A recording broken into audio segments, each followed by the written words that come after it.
Well, I prefer him to Gandalf the White. Peter Jackson prefers him, Gandalf the White. Uh, and although Gandalf the White was rather photogenic with his white hair and so on, and on his white horse and lots of fighting, actually, Gandalf the Grey is the guy, isn't it? He's the one you'd want to spend the evening with, smoking and drinking and having fun, letting off fireworks and going to parties and so on, along with being rather wise and politically interested in the way the world's functioning. So he's a bit more complicated and a bit more humane. And so to go back to him was, yes, I think if it had been 3 Hobbit movies about Gandalf the White, I might have thought, let somebody else do that.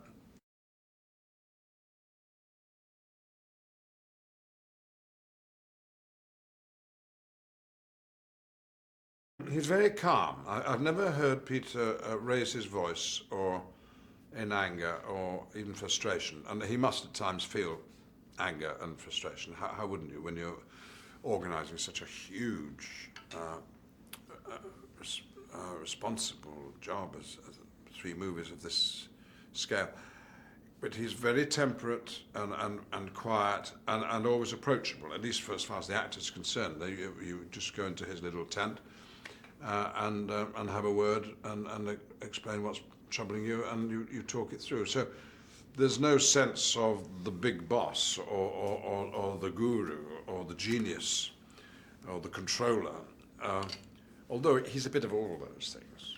But it's all wrapped up in a wonderful, cosy exterior, which is of a Kiwi, you know, a New Zealander, who are friendly people and modest, even though he's not got much to be modest about these days because he's so successful.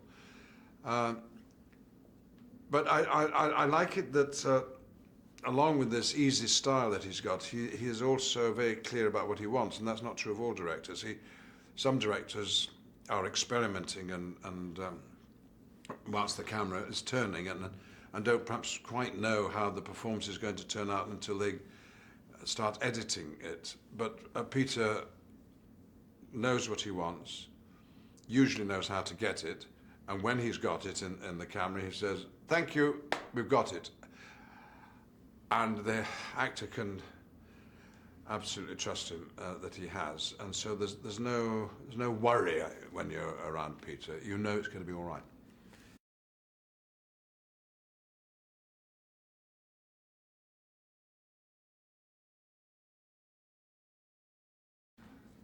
I think Bilbo is a wonderful part, and if I'd been younger, I would like to have played it myself. I think the idea of someone who's stuck in his ways and is dragged out of the house by the old wizard and told to go on the journey against his will, really, is a wonderful comic situation, but an exciting one too, as befits an adventure story. Martin absolutely understood that, but being a wonderful comedian, he the fun that was there was beautifully done. But watching him at close quarters working, doing a scene over and over again, but never the same, always invented, always fresh, always improvised. And that comes through on the camera. There's nothing studied about his performance, and he's so accomplished. I am a bit in awe of him, and I've told him that. And I've said I would like to talk to you for a long time about acting, because I think you know how to do it better than I do. We haven't actually had that session yet, and so it may be too late, but that's the absolute wholehearted enthusiasm for Martin. And what's remarkable about him is that he's a wonderful actor on stage and on the small screen on TV, and now on the big screen. So I think we're at the beginning of a big international career.